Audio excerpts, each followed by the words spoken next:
Inararo ng isang SUV ang 5 sasakyan at 2 nagbibisikleta sa Mandaue, Cebu.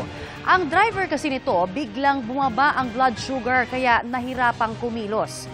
Nakatutok si Nico Sereno ng GMA Regional TV Balitang Bisdak.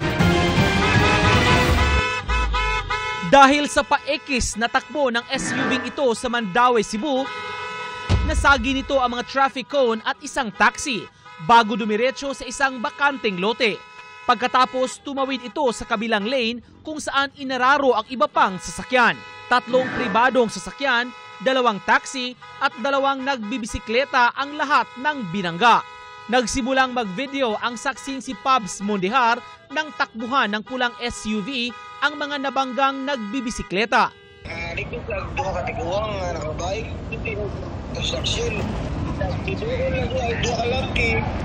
Nagbabagan ko sa motor, atras naman niya na ganito, nilikto, dito na start ang video. Pero lumabas sa investigasyon na biglang bumaba ang blood sugar ng 73 anyos na driver habang nagmamaneho siya. Nauwi yan sa hypoglycemia na nakaapekto sa kaniyang pagkilos. Nahimo siyang half conscious while driving o niya, dili na niya malihok iya mga tilog, iya mga kamot.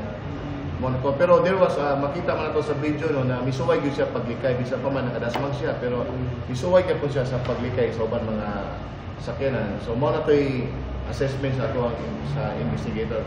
Hindi man sinadya, kailangan pa ring managot ng driver lalo't nagdulot ng minor injuries ang insidente sa iba pang motorista. Makatubang gyapon siya o mga liability nini, labi na katong sa mga injuries na sustain sa uban mga sa mga nakabisikleta o kini sa mga damages na incurred to 5 other vehicles.